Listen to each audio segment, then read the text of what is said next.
मरकजी वजीर मुमलिकत शोभा ने अपोजिशन जमातों की जानिब से आयद किए गए वोट चोरी के इल्ज़ामात को मुस्तरद कर दिया। इन्होंने कहा कि इल्ज़ामात महज एक सियासी ड्रामा है जिनकी कोई हकीकत नहीं।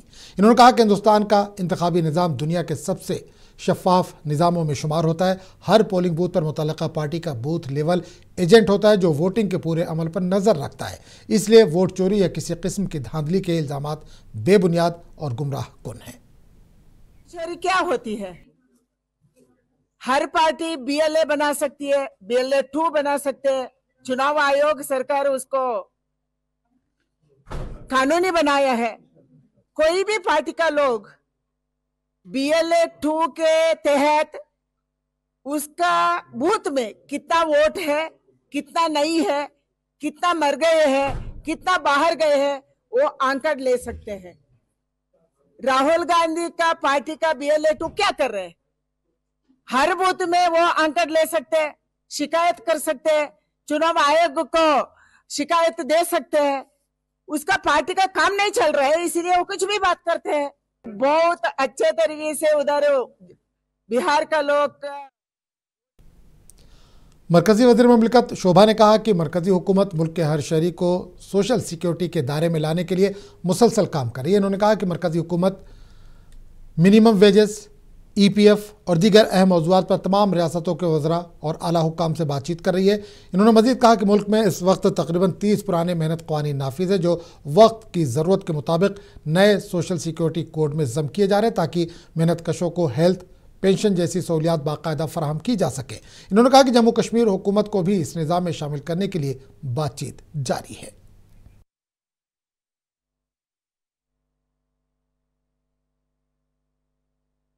हर एक राज्य को सोशल सिक्योरिटी के बारे में बात किया है, चर्चा किया है, उसको आगे बढ़ाना।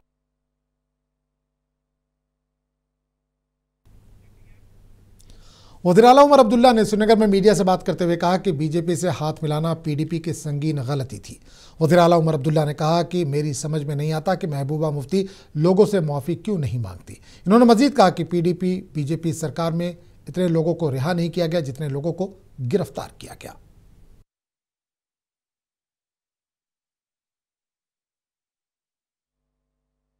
किससे बात की? गिरफ्तारियों का सिलसिला तो इनके दौर में शुरू हुआ। सरकारी मुलाजमों को नौकरी से निकालने का सिलसिला पीडीपी बीजेपी की हुकूमत के दौरान शुरू हुआ। कितने नौजवान 2016 के बाद गिरफ्तार हुए जो आज तक नहीं छूटे? कितने पीएसए केस लगे उनके हुकूमत के दौरान? जरा बताएं कितने छूटे। जरा पहले वो हमें ये बताएं कि उनके दौर में गिरफ्तार कितने हुए और छूटे कितने। मैं दावे से आपसे कह सकता हूं कि जितने गिरफ्तार हुए उससे कई गुना कम छूटे होंगे और जो छूटे अदालत के जरिए। मेरी समझ में नहीं आता महबूबा मुफ्ती साहिबा माफी मांगने से शर्माती क्यों? आखिरकार अगर कहीं गलती हो गई।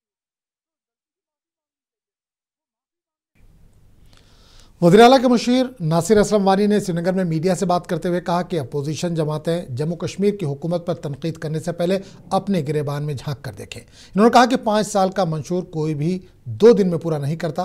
पीडीपी पहले अपने दौरे हुकूमत का हिसाब दे।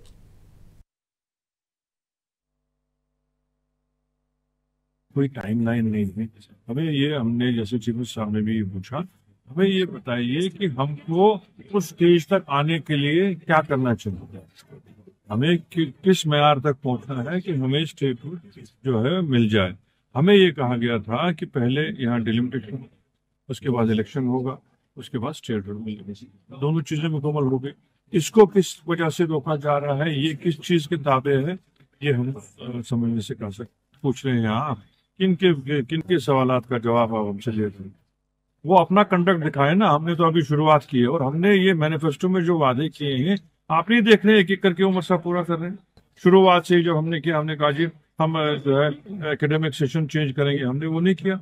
हमने ये कहा जी हम जो है सोशल वेलफेयर स्कीम की जो पेंशन स्कीम्स हैं, ओल्ड एज स्कीम्स हैं, बाकी स्कीम्स हैं, उनका हम जो है माहाना बढ़ाएंगे, हमने वो उसमें अनाउंसमेंट नहीं किया।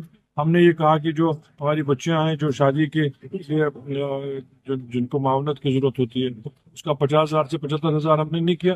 हमने उसमें क्वालिफिकेशन का बार नहीं उठाया। हमने स्टेटहुड के लिए रेजोल्यूशन नहीं लाया। हमने असेंबली में बात नहीं की। हमने यहाँ की कॉन्स्टिट्यूशनल गारंटीज की बात नहीं की। हमने अभी यहाँ वादा किया था कि हम दरबार वो रेस्टोरेंट। काबीना वजीर सतीश शर्मा ने आज शुमाली कश्मीर के सोपोर का दौरा किया। इस मौके पर इन्होंने तरक्याती मंसूबों का इफ्तिताह किया। इन्होंने कहा कि हुकूमत तरक्याती कामों को अंजाम दे रही है, खेलों को भी फरोग देने की कोशिश की जा रही है।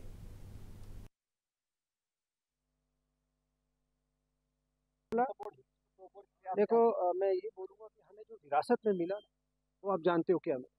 पिछले 11 साल की कमियां दूर करने में समय लगेगा, लेकिन आई एश्योर यू अगले 4 सालों स्पोर्ट्स के हवाले से हम अपनी स्टेट को हिंदुस्तान में टॉप 3 में लेने जा रहे हैं। उसी के हवाले से हमने फर्स्ट टाइम वाटर स्पोर्ट्स का इवेंट किया जो कभी नहीं हुआ। स्कीइंग गुलमर्ग में 5 एडिशंस किए, सोनमर्ग में शुरू किया। उसके बाद मैंने डाउन हिल माउंटेन जो जिसे कहते हैं बाइकिंग का फर्स्ट सीरीज शुरू की। बहुत ज़्यादा इंटरनेशनल इवेंट्स आने वाले समय में होने जा रहे हैं, जिससे बच्चों को, जैसे मैंने बोला, उनके पैशन को प्रोफेशन में बदल। SO12 का जो था मुद्दा, आउटस्टैंडिंग बच्चों का, जिन्होंने अपनी ज़िंदगी का बेहतरीन हिस्सा दे दिया और उनको नौकरी नहीं, उनका ऑर्डर जो हो गया है, मुझे लगता है ये बहुत बड़ी अचीवमेंट इस सरकार की है।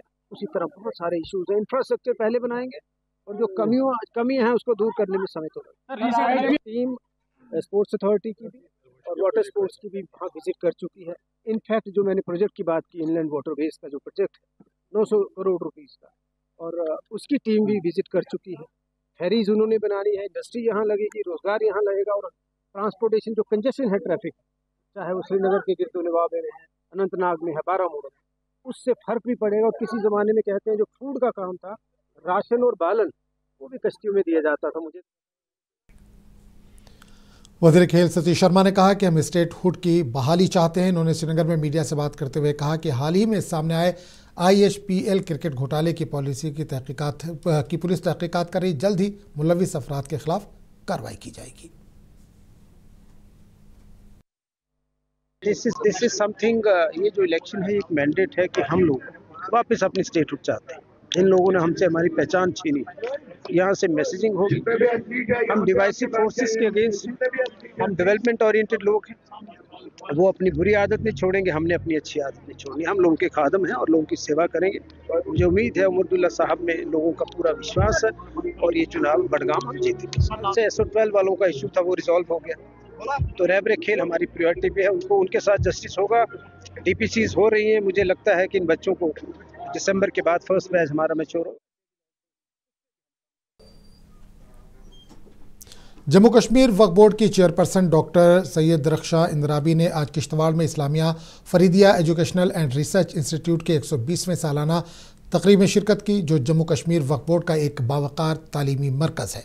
डॉक्टर इंद्राबी का स्कूल पहुंचने पर इंस्टीट्यूट के प्रिंसिपल महबूब काजी, एग्जीक्यूटिव ऑफिसर फिरदौस अहमद भवानी ने इस्तकबाल किया। बाहरी इज्तिमा से खिताब करते हुए दरख्शा इंद्राबी ने अपनी नेक ख्वाहिशात पेश की। दरख्शा इंद्राबी ने स्कूल में बच्चों से खिताब करते हुए नज़्म व ज़ब्त पर जोर देते हुए कहा कि यह खित्ते चिनाब का बावकार इदारा है, जहाँ का निज़ाम मिसाली होना चाहिए। इन्होंने कहा कि इदारा सन 1905 में कायम हुआ। इस इदारे का मकसद तलबा में अच्छी तालीम, अच्छा अखलाक देना है। इंद्राबी ने ज़ाती तौर पर स्कूल को 1 लाख रुपये दिए।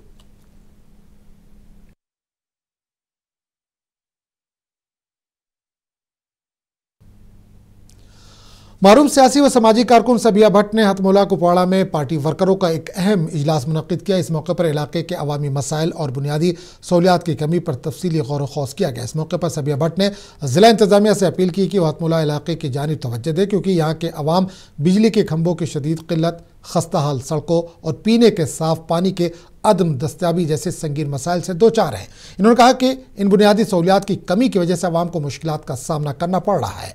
वादरे के सबिया भट्ट ने गुज़िश्ता साल असेंबली इंतखाबात में भी हिस्सा लिया था और अवामी खिदमत को अपनी अव्वलीन तरजीह करार दिया था।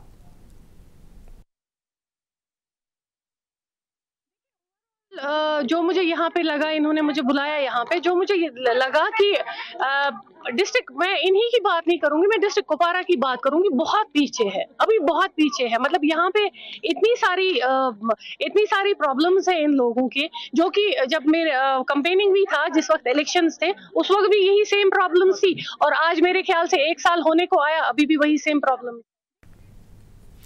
केंद्रीय विद्यालय अमनू कोलगाम में 2 रोज़ा मेगा साइंस फेस्टिवल का कामयाबी के साथ इख्तिताम हुआ। डिप्टी कमिश्नर कोलगाम अतहर आमिर खान ने इसका इफ्तिताह किया था। इस तकरीब का मकसद नौजवानों में साइंसी तजस्सुस और इख्तराक को फ़रोग़ देना था। इस मौके पर कमांडिंग ऑफिसर 18वीं battalion CRPF Jitendra Mohan Shalwal, ACR Riyaz Ahmad Shah, CEO Kulgam Shabbir Ahmad और दीगर मौजूद थे। का तहे दिल से शुक्रिया अदा करना चाहता हूं कि आप लोग स्कूल तक पहुंचे। ये 2 दिन का मेगा फेस्टिवल था जो साइंस के रिगार्डिंग था, जिसमें लगभग 10 स्कूल्स ने पार्टिसिपेट किया कुलगाम डिस्ट्रिक्ट से। इसका मेन मोटिव ये था कि जहाँ तक हो सके बच्चों की जो क्यूरियोसिटी है, क्रिएटिविटी है, उसको हम लोग कहीं ना कहीं दुनिया के सामने रख सकें। तो बच्चों ने यहाँ पर सेमिनार में पार्टिसिपेट किया, एग्जीबिशन में, मॉडल एग्जीबिशन में किया, पेंटिंग में किया और बहुत सारे और भी इवेंट्स थे जिसमें पार्टिसिपेट किया, जिसके द्वारा उन्होंने अपनी क्रिएटिविटी को सभी के सामने। ये एक बच्चों के लिए मैं देखता हूँ कि ये छोटे छोटे सभी बच्चे जितने भी हैं साइंटिस्ट ही हैं एक तरह से। इन्होंने अपनी क्रिएटिविटी को एक ऐसे प्रोजेक्ट के साथ जोड़ दिया है जो रोज़मर्रा ज़िंदगी में हमारे यूज़ में आती हैं। जैसे स्प्रे मशीन्स को इन्होंने इन्वेंट किया, तो वो कहीं ना कहीं हमारी रोज़मर्रा ज़िंदगी का एक पार्ट है। और मैं कहता हूँ, कल भी मैंने कहा था कि पेन से लेकर हवाई जहाज़ तक सभी चीज़ें साइंस पर बेस्ड हैं, है ना। कोई बेस्ड ना हो तो साइंस हमारी लाइफ का बहुत इंपॉर्टेंट पार्ट है, जिसको बच्चे अपने हुनर से यहाँ दिखा रहे हैं। मैं ये देना चाहूँगा कि शिक्षा एक ऐसी चीज़ है और साइंस उसका एक पार्ट है जिसकी ताकत से हम लोग दुनिया बदल सकते हैं। और आपको रखे बाखबर, देखिए मुंसिफ टीवी, लाइक कीजिए, शेयर कीजिए और सब्सक्राइब कीजिए। स्क्रीन पर दिया गया बटन जरूर दबाइए।